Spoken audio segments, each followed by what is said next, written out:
Okay, good morning, everyone. Welcome to all the guests. So nice to be spending Thursday with you. Says the Gemara, by Rava bar Rav Chanan. That's what we got up to yesterday, right? Yeah. Rava bar Rav Chanan says the following.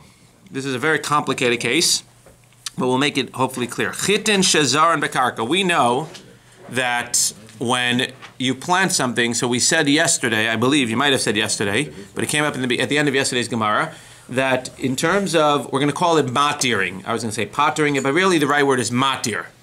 The omer is matir. It allows you to eat matir like mutar. It matirs food that has been something since the last omer. So we saw maybe at the end of yesterday, you probably saw that if it takes root, that the point of matir is when it takes root. If it takes root, by the time the omer is brought, then it's matired by the omer, and now it's considered to be yashan, and you can eat it. If it's, again, today, chadash, we're not as makbid in chutz haaretz, without the temple, etc., right? We eat, most of us, everybody here, I'm assuming, eats chadash. There are some people who still keep yashan. If you go to any of the restaurants in town, anything under the COR is yashan. That's what yashan means. Yashan means that it's from last year's grain. There are certain times, so yeah, there are people in the kohl, etc., fine. There are people that still keep yashan. But at the end of the day, today it's not as prevalent. But it's matired if it took root by the time the omer came. If it hasn't yet taken root, if you plant it after the omer was brought, or if you plant it right before the omer was brought, it hasn't yet taken root, you have to wait till next Pesach to be able to then harvest whatever grows from that grain. So it says in Gemara, what happened here? A weird situation. Chitin shazaran bekarka, you plant grain, wheat in the ground. Omer matirin o ein matirin. So is omer matir or not? Well, what's the question? You plant a seed of grain, so what's the obvious question? Hey chidami, what's the case? It can't just be whether it took root or not, because ida ashrish tanina, ida lo ashrish tanina. We already know ditnan im heshrishu kodem omer omer matirin v'im lav asurin ad sheyavo omer haba. You must be asking about a unique case here, because you can't just be asking that you planted a wheat seed, a kernel. I don't even know what they plant. I think kernels. That they plant kernels. It can't just be that you planted a kernel. Doctor, you show them where we're up to. You know where we're up to? We're on Samach Tesamad Aleph, about the 7th line.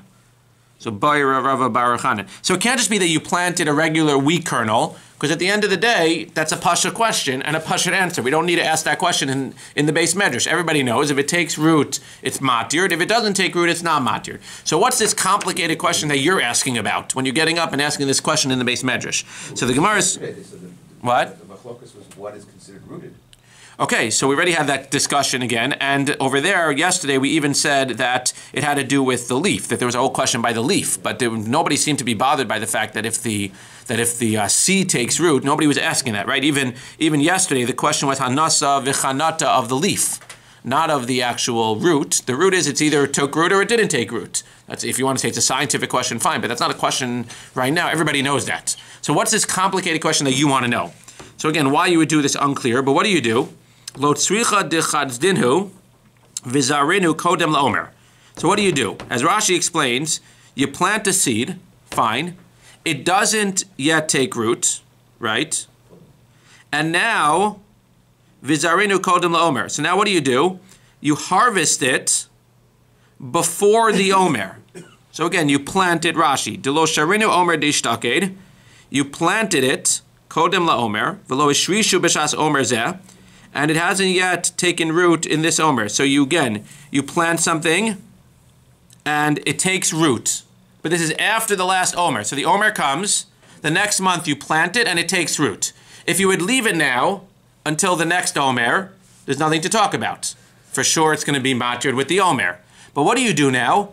You harvest it, you uproot it. Uproot the seed. You uproot this, you take out the entire thing. Whatever you eat, but now you have the seed or whatever the roots. Yeah. Now, if you would leave it again outside, it's already took root, and well, we'll have to see, but if you take it outside, seemingly it's going to be matired with the omer. If you would leave it in the ground, it'd be matired with the omer. But what do now? Now you replant it before the omer, and it doesn't yet take root before the next omer. I just did this during the summer, and we'll see a little bit with onions, but this is how garlic works. Garlic, if you ever want to plant garlic, what do? You take a garlic that grows, you take out one of the, if you ever eat raw garlic. If you don't, just FYI, derech agav, if you take garlic and you cut off the top and you put some oil on it and some salt and you put it in the oven and you eat it with your challah, it's like olam haba every Shabbos. So I just want to tell you, I do that every single Friday night. You take one thing of garlic, you cut off the top, a little oil, a little garlic salt, you put it in. I make like 3 or 4 a week. Each one of my kids gets one, and you put it on the challah. It's geschmack. It was worth coming to DAF YOMI just for that. But the point is that, how do you plant garlic? If you take a raw garlic and you break off one of the 8 bulbs that are on a regular garlic, 8 or 9 bulbs, you plant it in the ground. It takes root. I don't know how long it's supposed to take. I tried it this summer. It actually grew a little bit bigger, which is today's Gemara, but it took root, but it's supposed to grow into another whole bulb of garlic. That didn't work. Next year. So it just grew into like one bigger thing. I guess it's supposed to continue growing. But the point is, what do you do here? So you have this, that's really the case. Not exactly, but you planted it after the Omer. It took root. You leave it in the ground, it's going to be matiered with the next Omer. You take it out for whatever reason, then you replant it. Now when you replant it, this new replanting of what would have been matiered by the Omer does not take root before the Omer. So now what's the status? Do we look at it that if it had been removed, then the Omer would have come, it would have been matiered? Or do we look at it, no, well, you replanted it too bad, and now the replanted version has not yet taken root, and therefore it's not going to be matiered by the Omer. That's the question. Again, why exactly you would do this, that's not the point. The point is that we want to understand the Metzias. V'asa Omer v'chalaf alayu, what? When did you replant? You replanted it exactly between the Omers. You planted it originally between the Omers. You planted it in the summer. It took root in the summer, and then you harvested it and you replanted it in the summer. So you did everything happen within a month or 2 months between the Omers. Had you left it in there for another 8, 9 months, whatever. Leaving it in now, and it will be good for next Nisan. It will be good for next Nisan, but now the question is, what happens if you want to take it out now? Now you want to take it out again. That's the question. Lo tzricha dechazdinu, you harvest it. V'zarinu kodem la'omer. V'asar omer v'chalaf alayu. No, so now you leave it in, but it hasn't yet taken root now by the next omer. If you would have left it in the whole time, it would have taken, it took root. And slowed it down. But now when you took it out and you put it back, and the omer comes, it hasn't yet taken root the second time. The roots haven't grown. The roots haven't grown the second time. The second time. Says the Gemara, "V'kami ba'alei mahu linkute umeichal minayu." So now the question is, what do you want to do before it goes ahead and it takes root? That means if it takes root before the next Omer, it's one thing. But let's say it hasn't taken root yet, or you want to get it now before or let's say it doesn't take root before the next Omer. It says in Gemara, "Kimad deshadya bekada dami v'sharinu Omer." Right? If you would say that it's as if it's in a container, had you never replanted it and you just took it out after it took root, so lemaise, if it's in a container and the Omer comes, it'll be yotze. If you would have taken that out and not put it back in the ground, then when the Omer came 6 months later, it would have matiered this kernel. The fact that you put it back in the ground, that it hasn't yet taken root, do we look at it like, again, it's like, even though you put it back in the ground, it's as if it was in the container and now it's been matiered with the new Omer, even though it hasn't taken root. It's no worse than being in the container. Or now that you replanted, it becomes part of the ground again. Now, since it's part of the ground and it has not yet taken root by the new Omer, now you have to wait another year. So that's the Gemara's question. That's one question. Similar, connected to this, is yesh lahen ona or ein lahen ona? Is there ona by this or not? What are we talking about? Hechidami. What's ona? Ona is that, again, it's exactly, if I overcharge you, if we have a deal, and I sell you a Gemara, and I sell you this Gemara for $100, and then you find out that the face value of this Gemara was $70. If I overcharge you, so the halach is if I charge you more than a sixth, what it should be, the sale is batel and you have to return all the money. If I charge you exactly a sixth, then the sale, then the sale is chal, but I need to return the difference between what it should have been and what I charge you. If I charge you less than a six more, if I just up it a little bit, then lemaisa I can then what? Make a profit. Right. So then I can make a profit. Again, how this works, halacha lemaisa. Unfortunately, we know you go into some stores and you get ripped off totally. It's more than a sixth. Whether that's ona or not, halacha lemaisa is a different story. You can buy anything in Toronto. But at the end of the day, lemaisa, what's the case here? Hechidami. So what's the case? If I sell you a field and I say that I planted 6 core of grain in it, and I only planted 5 core of grain, by ona, it's only ona if I sell you a product, you know what you're getting. Well, it's not just profit. I sell you a product, you know what you're getting, and I just ripped you off on the price. In this case, where I sell you a product and I tell you that I planted 6 core of grain, and I only really planted 5 core of grain, it's not that I'm ripping you off because I'm charging you too much. It's I'm ripping you off because it's a menachos. Because you're not buying what you thought you're buying. You understand the difference? When you're buying what you think you're buying, and you're actually buying it, and I just rip you off, that's ona. If in the second case, I'm literally not just ripping you off, I'm stealing from you. So that's a menachos. So in the second case, that's not ona. So what's the question of ona when we're talking about planting, etc.? Obviously, it's not exactly connected to this case, but it has to do with planting.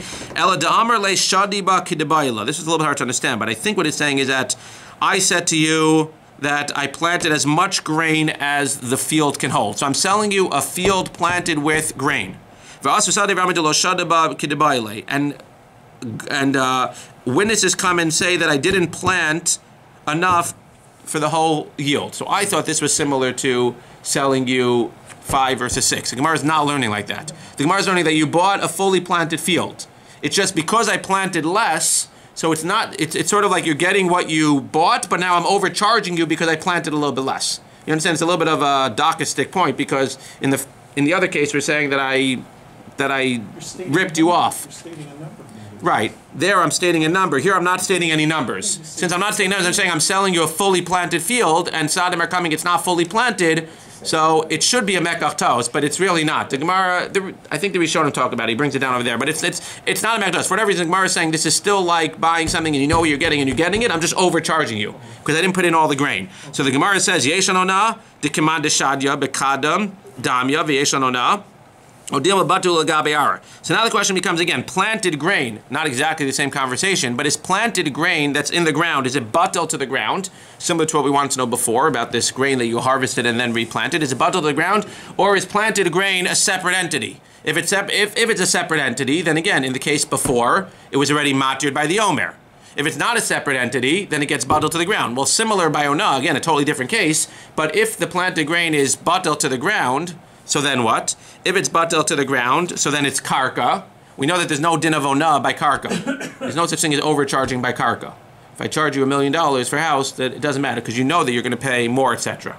I think that's the pshat. Is that by a regular metalton, you don't expect to get ripped off, whatever. By a house, you know you might have to pay a little bit of a premium. Well, metalton, most of the time they're talking about grain and things like that, which there's a market price. So here, right. So you could say that there's no market price maybe. So if we treat the grain as being part of the ground, then this wholesale is karka, and then there's no thing of ona. Then the halachas of ona don't apply. If we treat it as being a separate entity, in which case, again, we would say back to our case, if it's a separate entity, then it was already matired with the omer, then there would be ona here. That's the second question. And the third question that is talay on this is nishpan alein or ein nishpan alein.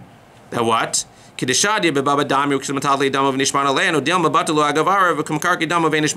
have a case again of planted grain, whatever the case would be. So the question is, if we treat the planted grain as karka, then you can't do any shvuas. There's no shvua on karka. There's no swearing by karka. If you treat it as metaltalin, then you could have shvuas. And Gemara says teiku, we don't know the answer to this question, and all of these questions are not sure. So again, going back to our case, if you take this grain that had you kept it in, or if you would have kept it out after it took root and you kept it out, then the omer would have matured it. But if you replant it and it doesn't take root before the next one, is it batel to the ground, or does it still retain its entity as if it had been separated in a container, in which case the omer would have been matured it? Tishbi yitaret kushos abayas. Boy Rami bar Chama. It sounds silly, the next case, but we actually have a case in the Gemara where they were so desperate and they actually ate this, and I think the woman actually died. I forgot who she was. But the Gemara says, Boy Rami bar Chama, chitin shebegale bakar v'saron shebegale behema ma'u. If you have chita inside of a bakar eats chita, and behemas eat barley. So let's say they have the dung, and inside the dung are pieces of tvua or pieces of barley, lemai, and you want to eat it. Okay, again, it sounds silly for us, but when you don't have anything to eat, elim limit tuye tumas ochlin, you're going to wash it off. But now the question becomes, what's the story? If you want to know whether the food in there is going to be metame tumas ochlin, only food becomes tameh. If it's not food, if it's dung, it doesn't become tameh. So do we treat this grain as dung, or do we treat it as food? Tanina chitin sheberei bakar v'son shebegali behema chishav alein lachila ein metame tumas ochlin. If you have in mind that you're going to eat it, that's not enough to make it food. Let's actually see you're going to do it. However, likdan lachila metami tumazochlin. Once you actually pull it out and you wash it off, and now you're going to eat it. So lamaiseh, it's behema. So now it's achilas adam, and it's become a tami. It's interesting. It sort of sounds like the barley and the wheat that's swallowed by animals, right? As much as they chew their cud, it doesn't actually get digested fully. And it's edible when it comes out, quote unquote. Edible in the sense of if you're desperate. There's that coffee that you can't eat it. Right. So the Gemara says now that if you have in mind to eat it, it's not food yet. But if you actually take it and wash it off, and now you're going to eat it as food and you're holding it in your hand, now if it becomes tamei, it's tumas ochlin. Says the Gemara. So that can't be the question. That's an obvious answer. Ella lemenachos. Rather, it's for menachos. You want to use these kernels for korban mincha. Says Gemara, pshita delo. That's obvious. You can't use kernels that came out of the animal for korban mincha. Why? You're going to grind them, make them to flour, etc. Why? That we know that it has to be something that's fit for a human ruler. You would never bring that to a human ruler. You say, hi, I love you, and then you're going to give him, oh, where's this from? You're not going to tell him it's from the dung of an animal. You're going to have your head chopped off. So just like you're not going to bring it to a human ruler, you're not going to bring it to the king either. So what's the question here? It can't be for a mincha. Obviously, you can't use it for a mincha. We know already what the halach is if you want to eat it or not. If you're going to eat it, it'll be matami tumas ochlin. If you're not going to eat it, it's not going to become tamei. Lo tzricha dinaktinu v'zarinu. The question is, you took this, and this is not so gross. This is not crazy. You take it out. Eating it sounds gross, but now you plant it. You take the kernels and you plant it. Now what? So if you plant it and you eat the food, that's fine. There's nothing to talk about. But the question is, can you then bring a korban mincha from the plants that grow from this? What's the question? Well, if you say the reason you can't bring it as a mincha originally is because it's gross to just take it and grind it up, well, here it's not gross anymore. You wash it off, you plant it, it's in the ground anyway. We're using fertilizer in the ground anyway. It's all the same. What's the difference? It grows into a plant now, and now you can take that grain and you can harvest it. Sounds good. Says the Gemara, very interesting. Or, one can argue, yes, you can grow it. But the metzius is that when it passed through the digestive tract of an animal, and you then plant it, you will not have as good quality grain. Next time you read low-grade quality grain, now you know what it is. It passed through the animal beforehand. Now you know what it is when you're buying the non-whole wheat, whatever, in the store. Could we quote you? No, of course it's not true. But no, I don't know. It might be true. I have no idea. Whatever. Well, we're quoting you now. I'm not true. I don't know. You could ask Solis. You could ask the health department. But the point is, at the end of the day, when it comes out of the animal and you then plant it, it's on a lower level. The quality's not as good. So now you want to say, well, now can I bring that as a mincha? No, because the quality's not so good. It's not gross. If it's a matter of grossness, it's not gross anymore. You replanted it. But if it's a matter of quality, for a mincha, the quality's not as good. Teiku, tishbi teretz kusha zabayos. $50 a cup for this coffee from Elephant Dung. $50 a cup for coffee? Yeah, $50 a cup. Coffee from beans that went through an elephant? Yeah. It was a cat. So an elephant eats the beans. The chiddush is it eats the beans, it comes out, and then they make coffee from it. Okay? Charges $50. Says the Gemara. The coffee's from the elephant or from the... BAYT Rabbi Bar Chama. New. Perfect. Next case. Perfect segue. Peel shebala kfifa. If an elephant eats a basket. Mitzvahs. If an elephant eats a basket that's made out of palm fiber. So a regular basket made out of palm fiber is mekabel tuma. It's a regular basket. Vehekia derech beis harai. So he expels it through the place that he expels it, and it comes out as a beautiful, nice basket. Mahu. Lemai. If you want to say that it's no longer a kli, tanina kol hakelim yordin lidei tumasa b'machshava vein olin mitumasa ela b'shinoi maseh. If you want to say that it's not mekabel tuma, well, at the end of the day, it needs to have a shinoi maseh. Well, this didn't have any shinoi maseh. Nothing was changed with it. It came out just as nice as when it went in, and you have to wash it off a little bit. But at the end of the day, l'maiseh, there's no shinoi maseh, and it's going to be still mekabel tuma. It's interesting, just derech agav, when it says kol hakelim yordin lidei tumasa b'machshava, Rashi points out what that means is that something doesn't become mekabel tuma until it's finished with its stage. But if you change your mind, you can be mekabel tuma. What does that mean? If you have a piece of leather, Rashi says, and you want to make it into shoes, that leather's not mekabel tuma until you actually make it into the shoe. But let's say today, this morning, I wake up and I say, you know what, in my mind, I'm changing my mind. I'm not going to use it as shoes anymore. What am I going to use it for? As a placemat to eat my food on. Well, now it's in its finished product because for a placemat, it's finished. So right as soon as I have my machshava to use it as a placemat, it becomes makabel tumah right away. That's just an interesting angle. But for our purposes, it's the other way. That in order to get rid of the tumah, that something's no longer makabel tumah, you have to break it. That's why a kli cheres, if it's tameh, you break the earthenware thing, and now you can put it back together, and it loses its tumah. So here, this palm fiber basket, which went and then came out at the end of the day, well, it came out full. So Lamaisa, there's nothing to talk about. It's still makabel tumah. So what's the question? Lo tzricha de bala hutzin, where he actually swallows not the basket. It's much more common, obviously. He swallows the palm fiber. V'avdinu kfifa mitzvus. Then he goes to the bathroom and the palm fiber comes out. You pull it out. Now you make a basket out of the palm fiber that passed through the digestive tract of the cow, of the elephant. Mihava ikol, is it considered to be digested, and therefore, havale kikli gilalalim kikli adam of imakablin tuma. We know that if you make a kli out of dung or out of adama like mud, it's not makabel tuma. Says the Amar Mar, ever. Kli avanim ukli galalim ukli adama ein mekablan tuma, or made out of stone. Lo medivrei tov, lo medivrei sofrim. So this is considered to be now. It's considered to be a basket made out of dung, or do we consider it to be a basket made out of palm fiber, which went through the digestive tract, stayed palm fiber, and therefore it's like making a regular basket out of palm fiber, and it's equal. Odilma lo havi ikol. And it's a regular reed basket, and it's makabel tuma. Says Gemara, tifsho le mehadam re'ula mishum Rabbi Shimon bar Yehod Tzadok. Maase ubalo shnei ze'evim. There was a case, unfortunately, where two wolves ate up shnei tinokos be'ever yardain. They ate up two tinokos in ever yardain. And what happened? They didn't chew them up. If they would have chewed them up, then there's nothing to talk about here. Well, maybe even if they chewed them up. And then they got the basar. The basar came out. This year there was a case, and you may have seen, there was a case in Indonesia, I think, where there was a huge snake which literally swallowed up a person alive. So it suffocated them, but when they cut open the snake, again, it didn't look like it was staged. It looked like it was a regular thing. When they cut open the snake, the entire person with their clothing was sitting there. You literally had the entire, you could look it up online. It was a small lady and a big snake. So it was entire in the body. It was gross. But the point is that this is the question. Here it's a little bit different where, again, the Zev probably ripped it apart. But now there's etzem and there's basar that comes out. Full pieces of basar and full pieces of etzem. The question is basar that passes through the digestive tract. Basar is meat. Etzem is a bone that passes through the digestive tract. Or this lady who was swallowed alive. So the question says, the Gemara says, V'tiyaru es basar. They said the basar is tar because you see what? You see that basar that passes through the digestive tract is no longer basar. So to over here, a palm fiber that passes through the digestive tract of a elephant is no longer palm fiber. It's considered to be whatever comes out of the animal, and therefore if you make a basket out of it, it's not going to be makabel tumah.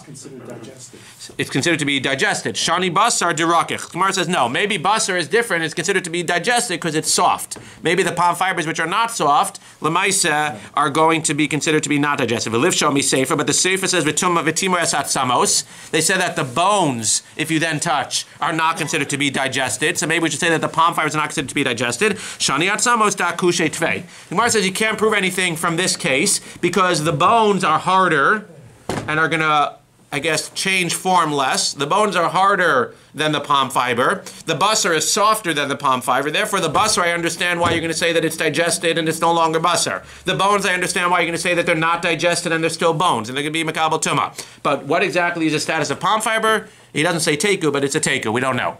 We don't know whether we're going to treat it as palm fiber or we're going to treat it as digested and therefore not makabel tumah.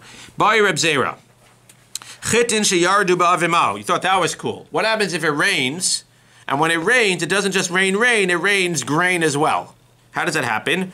Well, we'll see in a second. Lamai. Ila menachos amaylo. Or Rashi says, how does that happen? A tornado. Yep. There's a tornado in the ocean. It picks up an entire ship of grain. And then it goes up, and then it starts to rain. The grain comes down. Hopefully, you don't have the ship come on you. Hopefully, you just have the grain come. So now it rains grain. Question is, what's the status of that grain? Lemai, for what? Who cares? What do you mean? You want to eat it? Gesundheit, go eat it. If you want to use it as a korban mincha, where do you get it from when the Kohen says, I don't know, came out of the air? Okay, who cares? Fine, beautiful. No problem, it's like man. You want to use it for the shtei alechem on atzeres. What's the problem? Because the pasuk says you have to bring it mimosh vosechem, from where you live. Where's that? Eretz Yisrael. Lafuke dechutz la'aretz delo, which excludes chutz la'aretz aval da'avim shaper dami. But the Torah wasn't excluding grain from the heavens. Or maybe a dafka means what? A dafka means it has to be from Eretz Yisrael and even from the clouds. It's beautiful, it's a miracle, but you just can't use it for the shtei alechem. Says Gemara, mi'ika ki agavna, can it actually happen in? Yes. You see the Mesoras Hashatz. Bar Adi Taya, Bar Adi was the Arab, and what happened? Nechisa le Rom kizva chite betlasa parse.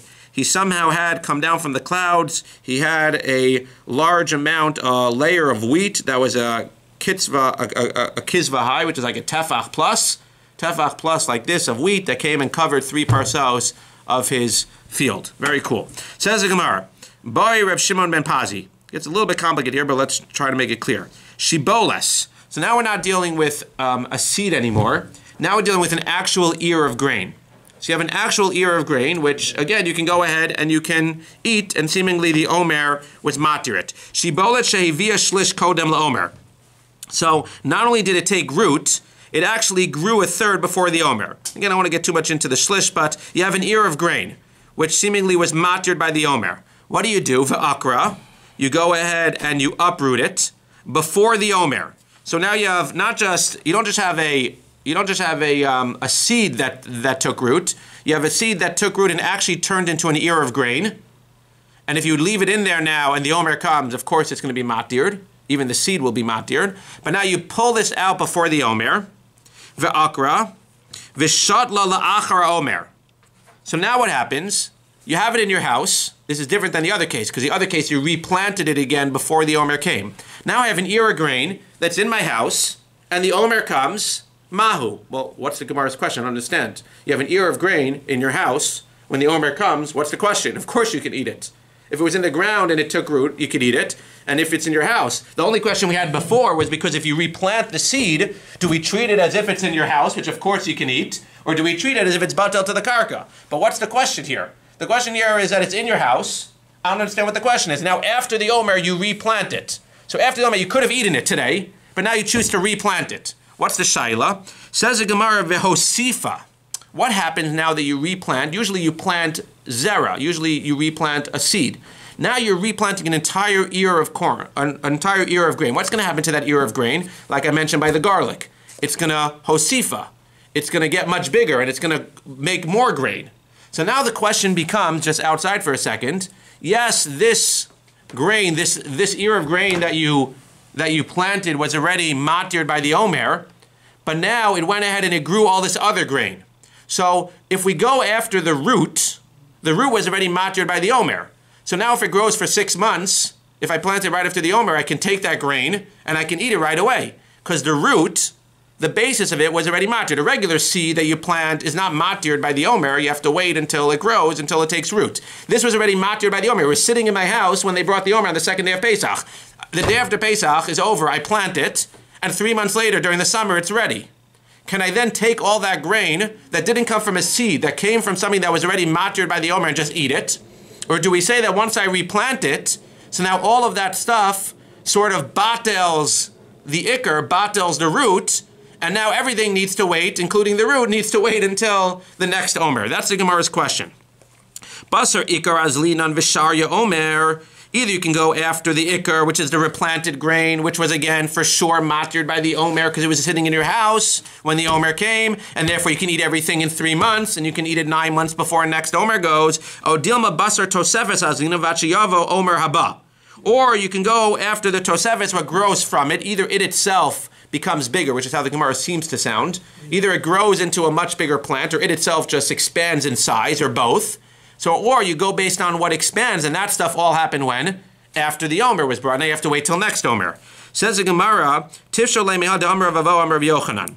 Similar cases. These are all interesting cases. Yolda shesifka v'zikna uba peros. What happened? You had a young tree less than 3 years old. What's that? Again, we always want to get concept. That's an orla tree. You can't eat those fruits.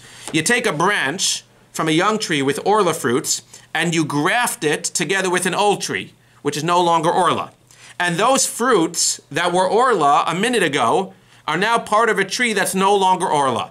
So if they don't grow at all and you pull them off tomorrow, nothing to talk about. Of course it's orla.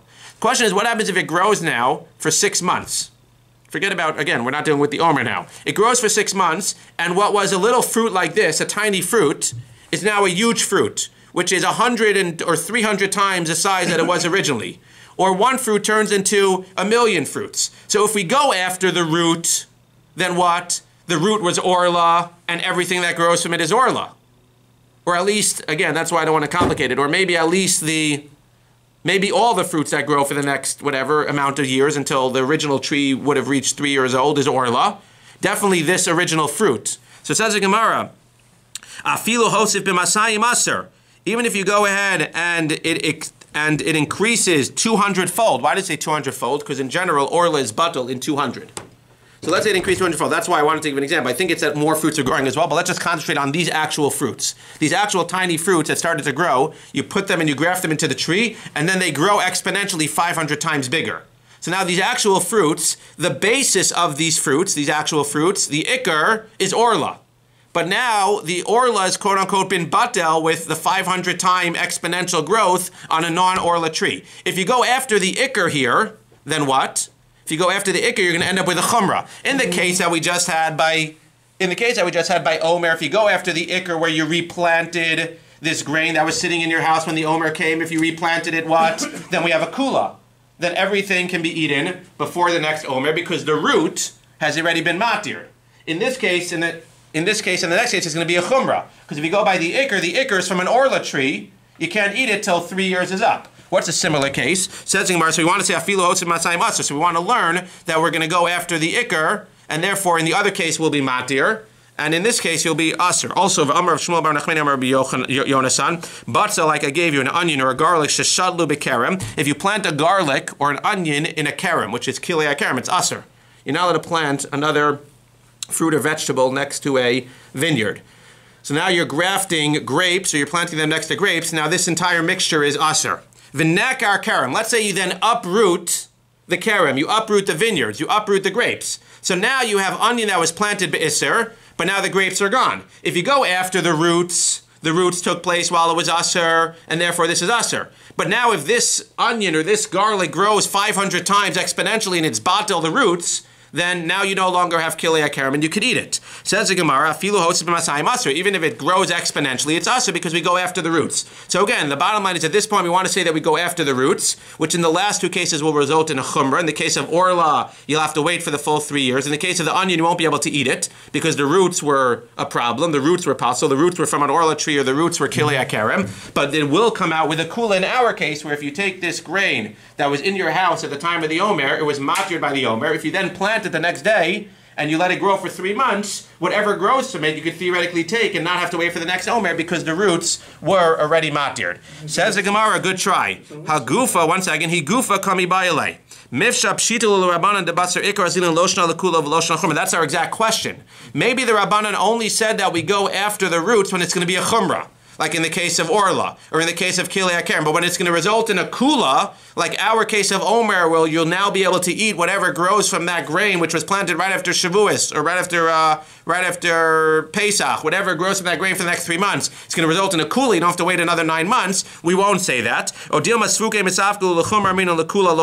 we don't say it lakula. Teku, maybe we say it both l'chumra and l'chumra, and therefore you can eat this grain. Or we say it only l'chumra but not l'kula, and therefore you couldn't eat it. Teku, tishbi yitari, it's kusha zabar. So do you have a question? I want to just keep going for 1 more minute. Okay, so I just want to do five more minutes, because I'm not here tomorrow. 2 children involved. What? Why 2 children by the snake? I don't know. It's a good question. BAYT Rabbi, I just want to do 1 more, because I'm not here tomorrow. BAYT Rabbi, le'inyan meiser mai. What about meiser? Again, by meiser, samotesama beis, do you go after the root or not? What's the question? Hey chidami. Kegon dam dinhu. What did you do? You grew a lot of grain, and what happened? Then you cut it.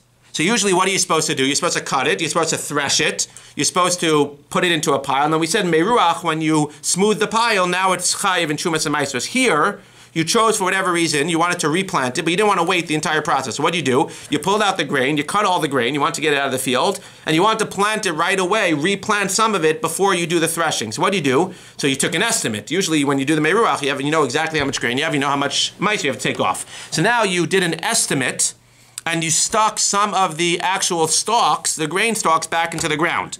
Vishatlinhu v'hosifa lahu. So again, seemingly you had grain of which meiser was taken off from. You replanted the actual grain stalk, and now what happens? And now it grows exponentially. The question is what? So the question is what? If we go after the ikar, if we go after the root, then this was already meiser. This was meiser produce. When you replant it, you don't have to take off meiser again because the root has already been meiser. But we assume, let's say, that we're not going to go after the root lakula, because that'll be a kula. So what do? When you take this grain, which was already meisered, and you go ahead and you replant it, whatever grows from there, you have to take off meiser from. 1 second, the Gemara is going to explain in a second, because that's every single case. Says the Gemara's question is, though, can I at least deduct from the calculation that which I replanted? Again, I had all of this grain in the ground. I cut all the grain. I take it home. I estimate how much I have to take off. I take off some meiser, so now all of this grain has been meisered. I take one of those stalks, I replant it in the ground. The Gemara says we're going to assume, based on what we said before, that we're not going to go, even though it was a teku, let's assume the worst, that in general, we don't go lakula by going after the root. Because again, if I go lakula, and I take one of these things and I put it in the ground and I grow, then the root has already been meisered, and then everything that grows from it will not have to be meisered again. But let's assume that we don't say lakula, we only say lachumra. So we say that when you take it and you replant it, or you plant this stalk, anything that comes from it, you have to take off meiser. The Gemara wants to know, can I at the very least, can I deduct the ikr, can I deduct the one that I put in, can I deduct that from the equation and say, well, I only just grew 100 barrels, not 101 barrels, because I already put one in the ground originally? Says Gemara, it's a ridiculous question. Why? What do you mean? Forget about the fact that you're using a stalk now, but what happens every time you plant something? Every time you plant something, you take seeds and you put them in the ground and things grow from there. And you never say, okay, we're going to deduct the amount of seeds you put in. You never do that. We don't say, well, you planted 10 pounds of seeds, so therefore when you get all of this grain afterwards, you can take 10 pounds off because you had to use 10 pounds of seeds. We don't think like that. So the fact that this, and seeds come from what? Seeds in general come from grain that's already been meisered. So in general, whenever you plant something, we don't assume that you can then deduct. So it's a ridiculous question, says the Gemara. Says the Gemara, Amar Le, no. Davar shezara kala lo mibayle, no. By a regular seed, when you plant it, what happens to it? It decomposes. So there's nothing to talk about. When I take a regular seed, it decomposes. Whatever grows from that seed, the seed's no longer there. I can't deduct it from the meiser. Whatever I grow, I got to take off meiser from. Over here, over here, what do I have? I have a stalk of grain, which has already been exempted from meiser, because I already took meiser off of this whole pile. I took off meiser. I have a stalk of grain that's been meisered already. I stick it in the ground. It doesn't decompose. It gets bigger and bigger and bigger. It grows more and more and more. And now lemaisa, when I cut everything, I want to at least deduct whatever I planted because it's still sitting there. It didn't decompose in the ground. Says the Gemara, that's my question. Tifsho le meha. If I take an onion, a liter of onion, and I go ahead and I plant it, misaser lefikulo. I go ahead and I have to take off all of it, and I can't deduct the onion. So you see that even when you have a full item which doesn't decompose, you can't deduct it. Says Gemara, there we don't have a proof either, because an onion, like a garlic, like I said, is meant to be replanted. The bulb is meant to be replanted. An onion, when you want to grow more onion, it's supposed to be replanted. When you make grain, you're not supposed to go ahead and plant the ears of grain. You're supposed to plant the seeds. So if I go and I do something that's not the normal way of planting, and it's something that doesn't decompose when you plant it, the Gemara wants to know, again, everything that grows from it, for sure I have to go ahead and take meiser off. But can I at the very least deduct that which I planted which did not decompose, that which I planted which is not the normal way of planting, can I at least take that off of the bottom line, the cheshbon, and not have to re-meiser that which has already been meisered?